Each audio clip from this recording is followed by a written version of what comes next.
It's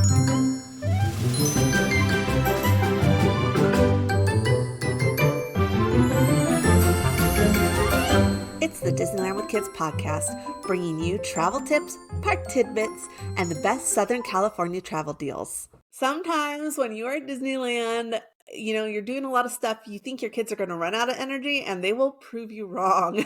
And you need to go somewhere where they can burn off some more energy while you get to relax. So today we are talking about Disneyland play areas. I'm Becca with This Crazy Adventure Called Life. And I'm Jessica from the happiest blog on earth. Okay, Jessica, your kids are getting older, so you're kind of moving out of this phase. And my oldest is getting out of this phase, but I still have twins that are young and rambunctious and they just want to run around and do all the fun things and not have to constantly be supervised or standing in line. And so thankfully, Disneyland has areas that they can do that. And that's what we're going to talk about today. And I am going to say right up the front that I think there are 3.5 areas where they can do this. Resort wide? Resort wide. Okay. I'm not including the hotel pools and things though. Okay. Can you think Let's of them? see. Okay. I can think of 3, so I wonder what the half is. All right. So why don't you tell me one and then we'll talk about it. Okay. First one, Mickey's Toontown. Oh, yes. Like they reimagined Mickey's Toontown and I always worry when they do a reimagining of a land. Are they just going to throw on new paint and be like, yeah, we had it closed for a year for no reason? But this one's amazing. It is like, it was interactive before, but it is so much more interactive. So much more, it's so much more inclusive. Yes, that's what I was looking for. Inclusive.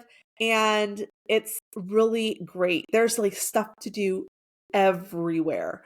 And whether it's Goofy's How to Play Yard or Donald's Boathouse, and they are, I believe the splash area is now working. I don't think they're running it right now because it's winter, but I believe it's completed. And then even inside the houses, there's stuff to do like Minnie's house. And then, of course, our favorite things over in the prop area where they had the boxes that make noise and the handles you can pull. But it's a ton of stuff. What is your favorite feature in Mickey's Toontown? Oh, there's so many things and so many like Easter eggs. But the favorite thing for me to do is to sit in those tulip flower kind of cup things and you just spin around. And I've done that a few times. And one time I had to wait my turn in line, but none of the kids realized that I was waiting. And so kids just kept going. And then finally another parent was like, "Oh, did you want to turn?" I'm like, "Yeah." Because their kids kept going on and like coming back, and I would never get a chance to like hop in. So if you're a big kid like me, head to Mickey's Toontown in the morning, and there's more chances that you'll be able to do those without any Disney adult shame. Yes. And I will say Mickey's Toontown, since the reimagining, because it was done so well, it is a popular place now. So if you are one of those people that you're like, okay, I don't want to have to try and keep an eye on my kid with a million people, definitely head there first thing in the morning or in the late evening. And then again, after if there are fireworks, it will close for fireworks, but then it will reopen. So then that's another great time to go if you're there that late and your kids actually have energy that late. So those are the times it's least busy. They also have the fountains that you can play in. They have open grassy areas that you can sit or play or just relax. They've got like a tree where it has different roots that come up in the ground just there, like for kids to climb on. It's a fake tree, obviously, but it's great. Some of the little details I love is that they have wheelchair ramps to get up to the slides. And then at the bottom of the slide, it ends like on a bench. So if you need to transfer a child back to a wheelchair, you can. I found places where it had the word play and then underneath it had play in Braille, which was pretty cool. Oh, cool. Just lots of stuff for sensory seeking children and things like that. I love that area. My kids have not gotten to spend a ton of time there because they haven't been too many times since it reopened, but they loved it when we were there. So I think it's a great area. And the only thing I wish is that they had a little bit more seating for parents that don't want to get on the Mhm. ground. Okay, good point. One thing I should add for Mickey's Toontown is they also have some great food and snack options, as well as some good cold brews, different things like that for parents. So while you're snacking or sipping, you can watch your kids play. Yes, and there are also 3 rides in that area, in that land. There is Roger Rabbit's Cartoon Spin, which I do wanna warn can be a bit scary for kids. Just the scenes are a little darker, so Mhm. just be aware of that. We have Mickey and Minnie's Runaway Railway, which we've mentioned multiple times on this podcast, and that it has the best queue of any ride we've ever done. And then the 3rd one is they changed the name, but it's so close, so I'm hoping I don't mess it up. Chip and Chip Dale's and Gadget Dale Coaster. coaster.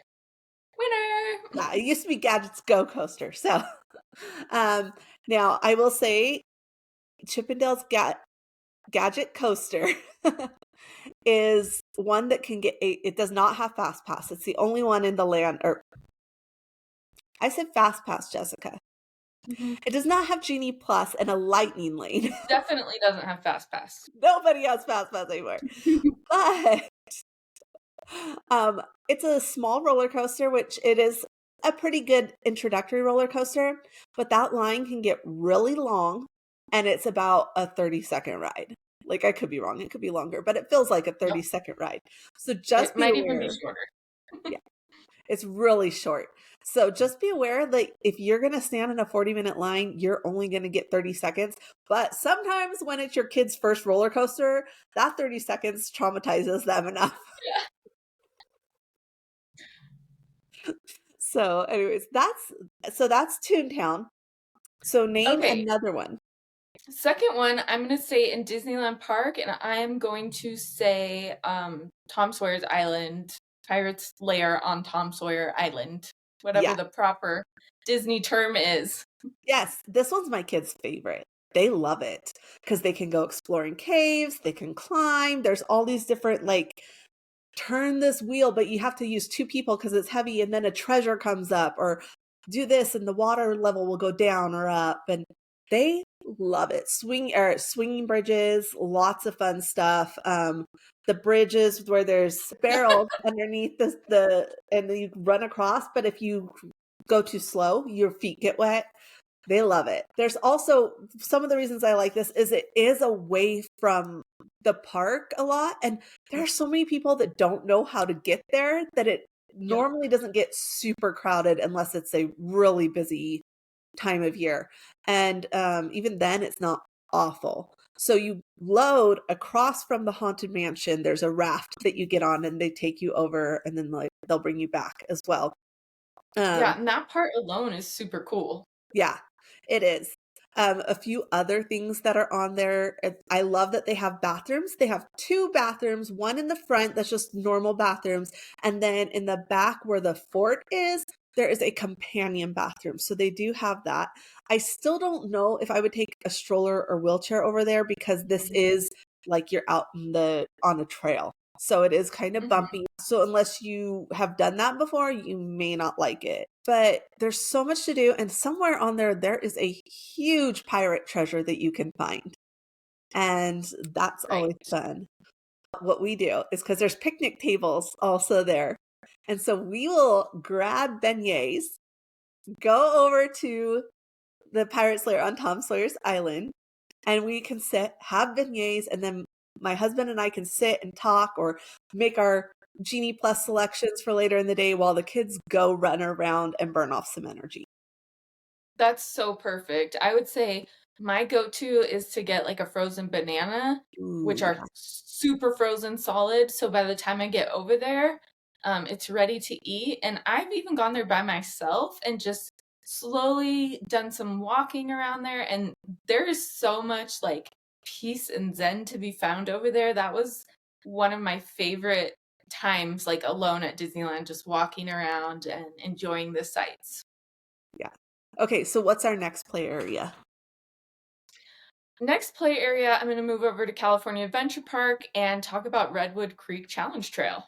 Yeah, it's Amazing. So, my kids love it. There one thing to know though about this area, so it is like you're in the redwoods, right? And you're doing things like rope bridges and there's a climbing wall and there's a zip line. But here's the deal is there are height requirements for some of these, Great. like the climb wall, and there are height limits, like you can't be over this amount.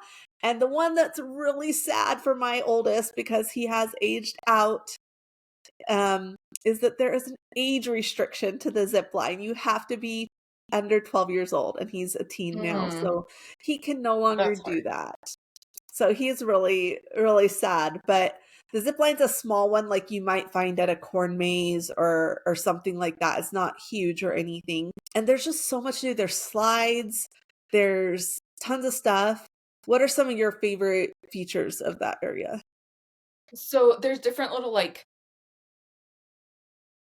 quizzes kind of things where you Mhm. can discover your spirit animal, right? Yeah. And then they also have different paw prints or prints for Mhm. different animals in the ground so you can look around for those. The last time I did climb, like it's not rope climbing, but they're like the rope bottoms along. My kids were playing and they said, "Come on, mom, come with us." And I had a pencil skirt on. So that was really fun. I did it. I was like, you know what? They haven't asked me to come play with in a long time. So luckily I didn't fall and get stuck up there in my like wedges and pencil skirt, but it was a lot of fun and it's a great workout if you need a little workout for the adults to climb through those things. It's a lot of fun. There's tons of shaded areas there to sit. Yes, I would say it's a little bit harder to keep an eye on your kids it is. there than like Mickey's Toontown. There is one entrance and exit, but there are different ways to get there. Yes. So this is one where you definitely need it if you're going to sit while your child plays, you definitely need to have a child that's old enough to understand that this is where I'm at. And even that my 8-year-olds still get a little lost in there sometimes because there are so many different bridges and paths and things. But another great thing about is this area also has a character meet and greet usually. So oftentimes during most of the year, it is Raya from Raya and the Last Dragon. And it's the holidays, we get Santa there that meets and greets. And it's actually one of my favorite places to meet Santa because it is great for large groups. It has a big stage area that you can meet Santa on. It's covered, but also it is one of the few places that utilizes a DAS system to meet Santa. You can get a return time. So it's really cool. I love that area. And there's also picnic tables in there so you can take food in and eat and have a snack. That's great. Okay, Jessica, And it's beautiful it too. is Such a beautiful. pretty It's like you're in the space. redwoods. There's oh, they also have like the little duck races you can do on the creek. If the cast members are there, you can drop your ducks and see which one wins Okay, I over haven't on the seen that. creek. And there's like when you first go in, there's like a spot where you walk through what feels like a redwood. It's one of the few fake trees in the area. A lot of the trees are real in that area. So That's so cool. it's so fun. Now, can you guess what the half play area is? Because there's lots of things you might consider like, oh, Sure. there's this ball and water you can spin. It's not something like that. Okay, I have two guesses. One is the Disney Junior show. The other one I would say is the tiered area where World of Color viewing is in front of Paradise Bay because there's just so much open space and kids can roam a little bit more freely. Did I get any half points? I mean, I guess I could give you like quarter points for those because I think those are great. Obviously, we lost one with Bugs Land because it had the great splash area. There is a splash area that sometimes, rarely, I've never seen it happen, but I have seen pictures over in that World of Color area that they can do Mhm. fountains. I have Right. never been there when it's been on, but some of our Disneyland Mhm. Kids members have shown pictures of it. Um, no, the half area I'm talking about is somewhere I thought would be more of a play area, and it's not, and it is the Okay. new Adventureland Treehouse. Yes. Oh, so pretty It too. is so gorgeous. Now, the old treehouse had a swing bridge, and kids would just love to run across that, and it had a few more elements that they could get a little hands-on. with, but this one, not so much. Pretty much everything is something you look at there. But there are a lot of stairs, so that can tire kids out, and I think that that Mhm. gave it the being a You half get that. of a play area is because they will get their energy out going up and down all of the stairs. But That's there so are lots of perfect. fun Easter eggs too. It has I don't wanna give them away, but it has Easter eggs for, Tarzan and for the Swiss Family Robinson and a few other adventure families that we have come to know and love. I love that, and it's always nice to just find a place that's a little secluded and empty where your kids can roam and explore. I would say another one, if you're just looking for room for them to move around, is, in the back of Hollywoodland at the Yes. Hollywood back lot, and sometimes they have live music back there, so it gives the kids a chance to move around and dance too. Yeah, definitely. I also feel like, in the evenings, a lot of times, Tomorrowland over in front of Space Mountain, like, we're talking, like, later evenings, it gets pretty dead over there, and you can let them play around a little bit more. There's lots of areas that you can find. There's a few areas in, Galaxy's Edge that you could let your kids kind of play a little bit if Mhm. you find it. So there are areas that they can kind of run around and be kids, and we love that Disney understood that even though there's all these rides and all these attractions, there's still kids need to be kids. And you did mention I do wanna give an honorable mention to the Disney Junior Dance Party because they really get those kids wiggles out when you wanna go there, and it's inside, so it's air conditioned, and they have all the seating on the benches in the back for the adults, which is a big bonus.